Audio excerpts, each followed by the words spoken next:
All right. All right, what I'd like to do to just start is why don't you guys go around and say the colleges you apply to, if you've been accepted to any, and just like get us started that way. So, John, you could start us. Okay. Well, I applied to 10 colleges at least. I applied to Columbia University, Harvard University, Duke, Cornell, Tulane, UC Berkeley, and a couple others that aren't coming to mind right now. Okay. But I haven't been accepted anywhere yet. And you were deferred at Harvard, yes. Right? Okay, so you still have a chance to get into Harvard. I do. John? All right, so I'm already accepted early decision into Duke University. That was like November 1st. Also applied to University of Maryland, George Mason, University of Michigan, Purdue University, Temple University, just to name a few. But I applied to like 7 different colleges. Now, are they all off the table, John? Do you have to go to Duke? Yep, Duke. I'm fully committed to Duke, so. I applied to 6 colleges. I applied to University of New Haven in Connecticut, University of Vermont, Emerson College in Boston, University of Maryland, Northeastern University, and UMBC. I was accepted into New Haven, Vermont, Emerson, and Maryland, and I was deferred from Northeastern, and I was deferred from UMBC. I was going to apply to a couple schools, except I kind of already got accepted because I applied to Millsville University of Pennsylvania. But since I got accepted, I'm going to go there instead because it's really close to home. Okay, great. I applied to Towson University, UMBC, and University of Maryland, and I got accepted into all 3, but I'm going to Maryland. Okay, great. They're all amazing schools that you guys applied to. So let me just ask you, if you were thinking of what's the 1 or 2 factors that you think made you guys successful academically? Like, you're all having great success, and anyone could just start. We don't have to go around, and if you don't have anything to say, don't feel obligated. But okay, I mean, I can start that off.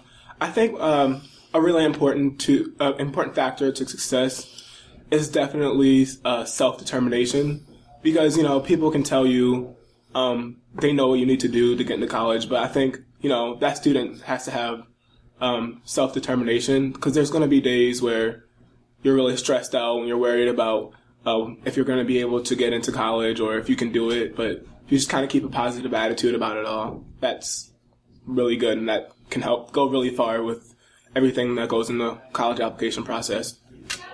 To bounce off of his idea of self-determination, I think a big part of it is, nobody is going to take care of your future education for you. It's something that you have to want for yourself. But as far as being successful and why I'm here and why I feel like I do as well as I do is because of the friends I have that motivate me. I think my friend base and the people that I associate myself with force me, it's almost required in a way, to do well in school. Because if you don't, there are negative side effects like the ridicule you might get from getting a bad grade on a test compared to your friend who gets an A. But there's also the motivation aspect of when you get an A, there's that friend who's patting you on the back, who's telling you did a great job. And that friend can be a family member, it can be a best friend, it can be somebody who you're in band with or in soccer. But I think to have somebody who you can work with, or a group of people who you work with as a cohesive unit, helps you succeed in school. I feel like going off of that, just people you surround yourself with, I feel like definitely where you grow up and the kind of family you grow up in definitely had a huge impact, especially on me. I feel like my parents were they were very a lot of the focus was on school. They thought that school was really important, both of my parents. And so I feel like that had an impact on me. And I feel like a lot of African American students, they don't have that. And that's why, and I feel like that's a big factor that goes into the way they view school and the way they, and with the success that they have. Yeah, I agree completely with John and Malik. It has to do with your environment, and that I think determines what Tian was saying about your determination, your motivation to do well. Because if you're surrounded by people who are motivating you and telling you that you can reach any goal you have, and that are also achieving goals or reaching for goals that you want to achieve, then it makes it easier for you to see yourself going to a top college or graduating with whatever degree and being able to see yourself in that place. 'Cause I think that's the most important thing, is being able to say, I can achieve it, I just have to work hard for it. Because a lot of African Americans, I feel like, in the school, one, aren't surrounded with people who have that type of mindset, and so they don't think that this class, like AP classes or top colleges, are for them. So I guess I also agree. Because usually, I would say it's mostly environment, where, like, sometimes where they think that we can't go to school for some certain reason, it's probably because, like, sometimes where, say, like, a couple parents or a lot of family members didn't go to college, and you think that if you don't go to college, that's okay as well. But sometimes you gotta at least know that you gotta move on to the future, and you gotta keep going. Because, like, you can't just let that bound you down, because you can still have a better life even if you don't go to school. But you can still have a better life going to school, because it's still really important to do that. Let me ask you, because you guys are all in AP classes, and there must be AP classes where you look around and go, holy cow, I'm the only African American in this class. Is that, first of all, is that true? And how does that impact you? Or, does it make you feel uncomfortable?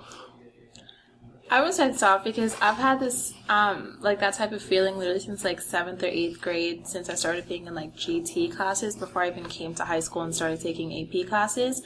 And for me, it wasn't so weird at first, because my main circle of friends, I'm the only African American anyway, so I wasn't used to being surrounded with a lot of African Americans, and in school it was just me. But it definitely made a difference to me when people would, like, call me things like Oreo, which I never took offense to, but it made you realize that you're, like, in a place where most people see should only be either for white people or for, like, Asians or whatever other race, but not for black people. And so I always took pride in myself that I was at least representing if it's only one person. But I mean, a couple of my AP classes now, there's maybe one or two other African American people, but I take it as something that, like, I'm proud of myself, but I wish it wasn't only just me, like, it wasn't so distinct that there was only one African American person. Yeah, definitely going off what you just said. I guess this still happens to me, and I'm sure it happens to, like, you guys too, where, like, you'll have one of your white friends, and they'll say, "Oh, you're so white." It bothers me, because it's like I can't be in this class, and I can't work as hard as you, and I can't get the same grades as you, and be black, because black people are stupid. Now, are white people saying that to you, or black people? White people. And I feel like, both, I feel like. Okay. I feel like that's happened in both situations. And it's definitely like a self-hatred thing, and you think that it's okay to just, to be ignorant, or not be motivated, or not try hard in school.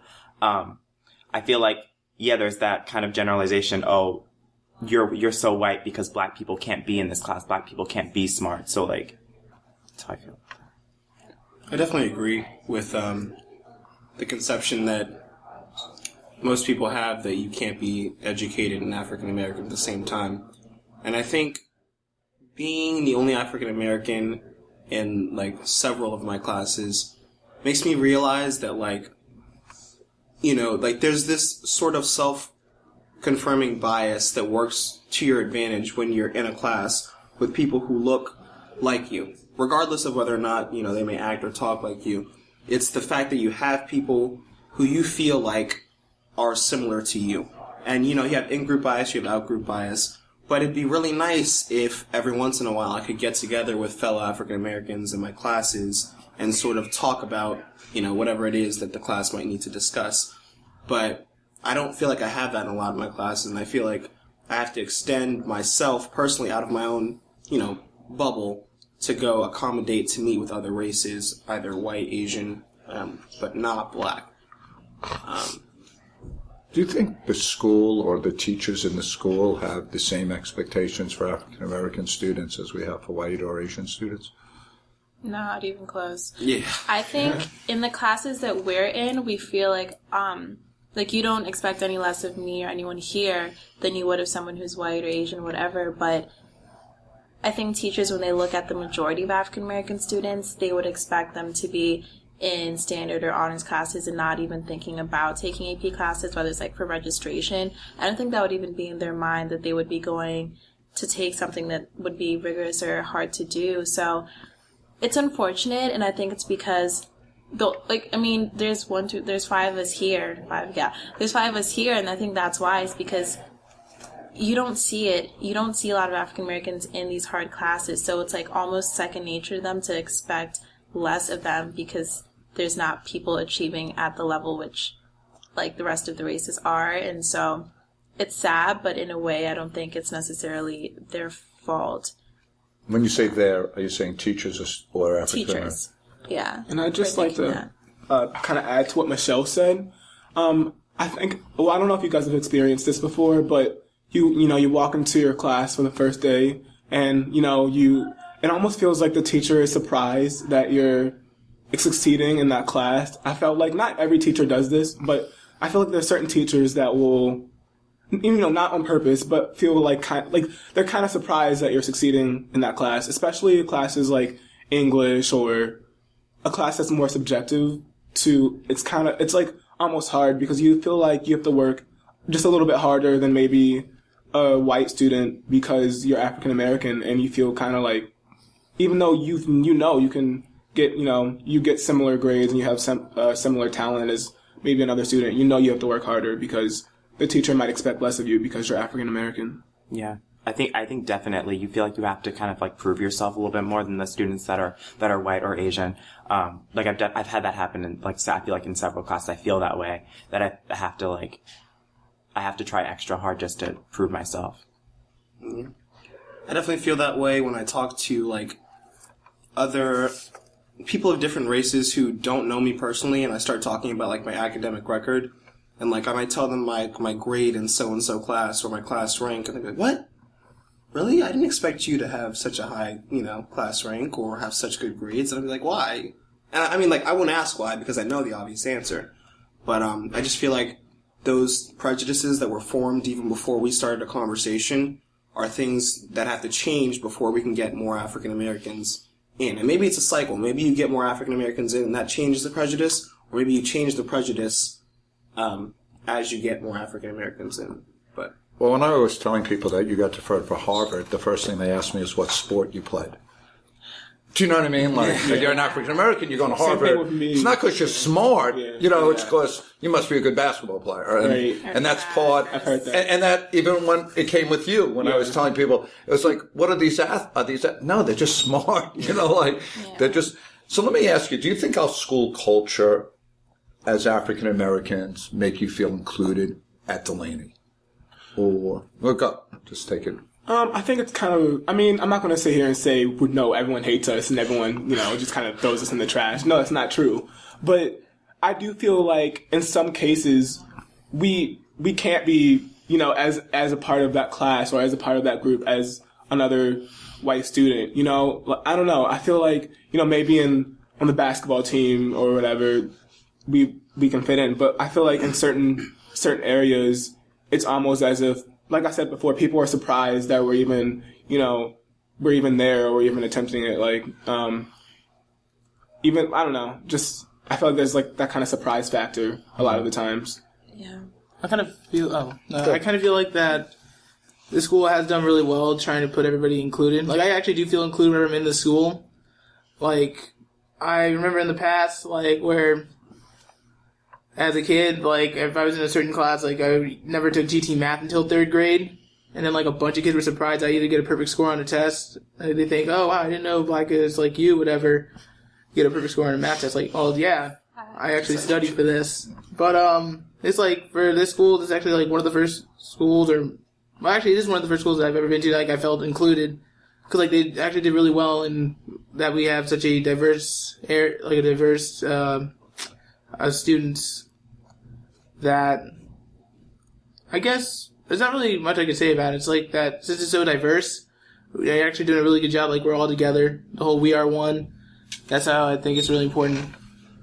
I think, okay, I agree that we're included. I feel like once we're at this point, like once we're in AP classes, any teacher is going to be like, like include you, whether they have a surprise factor at the beginning or not. I just feel like we fail at trying to encourage others to be the same level. Like, once you're there, like, it's fine, but we don't do much to get people who are in AP classes who don't take, like, rigorous, they don't push themselves as far as they can to be able to do that. So I feel like what we're doing right now, we're including everyone, but I don't think we're encouraging everyone as being like an African Americans. Because there's probably African Americans like you guys sitting in honors classes right now, just sitting there. Do you know what I mean? Not getting pushed ahead. Yeah. So the last thing I would ask you is if we were, say, playing this to 9th grade African American kids coming into Dulaney, why don't each of you go around and say, and anyone could start,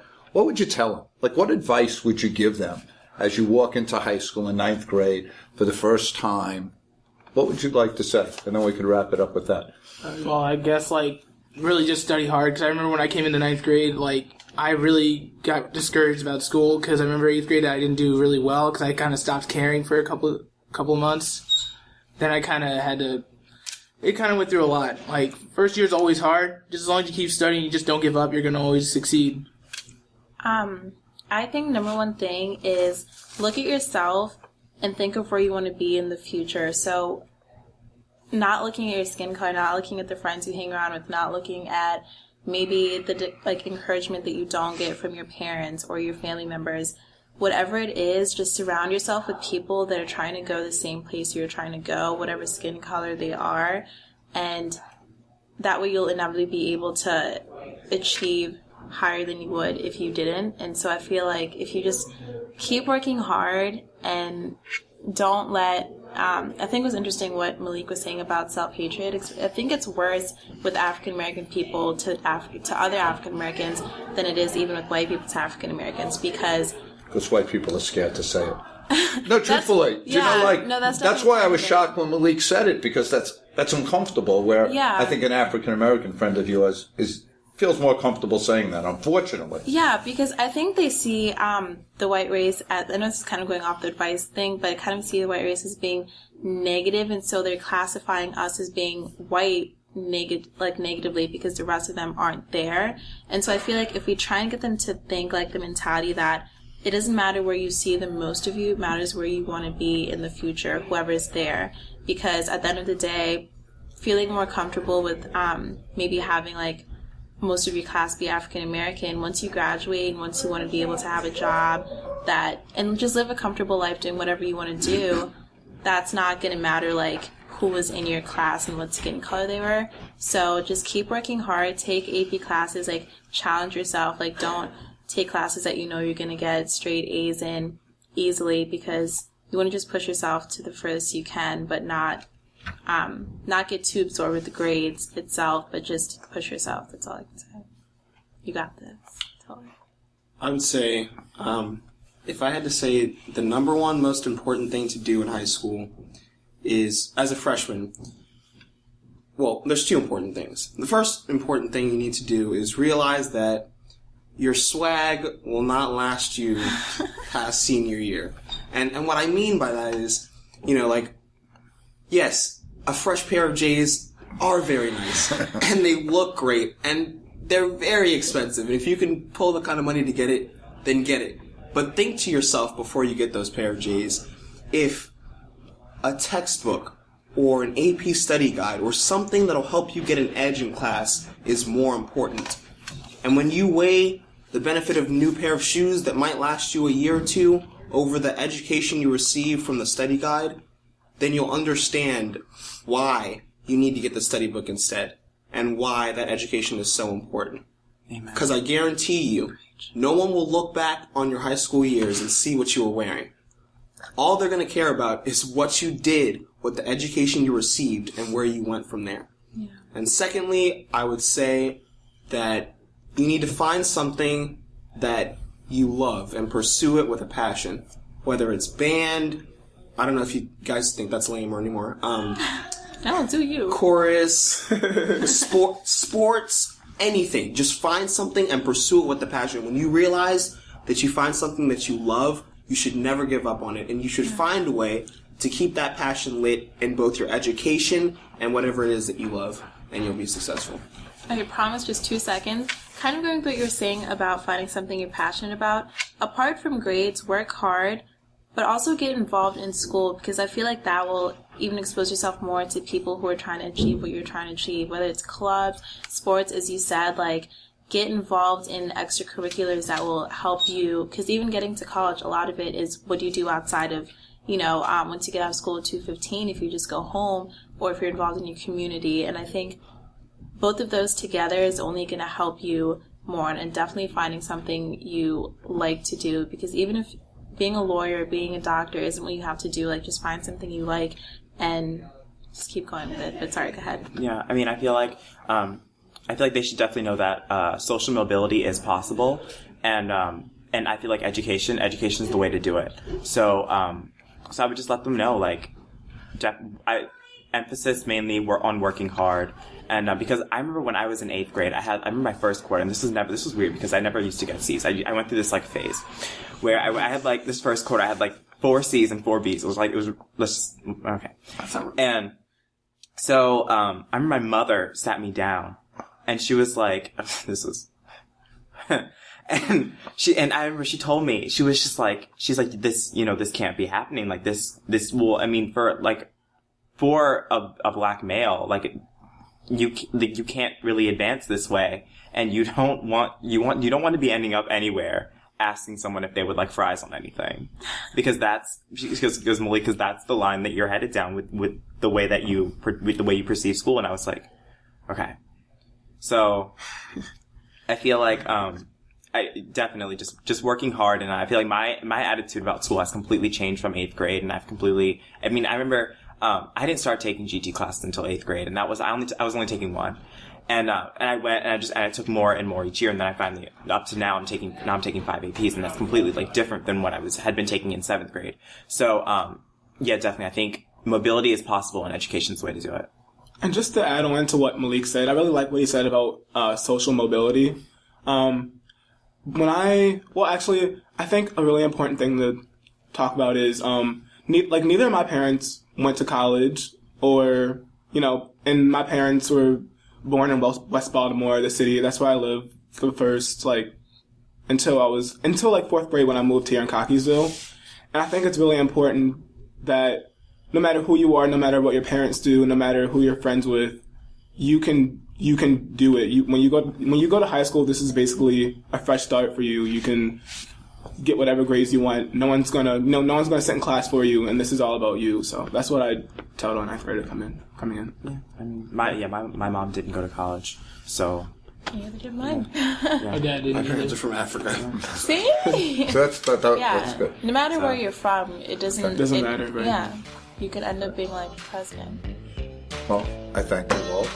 And Andrew does his magic, and then I'll send it to all of you so you could look at it, and you can tell me if you like it or not, and then we'll take it from there. All right. Okay. Thank you.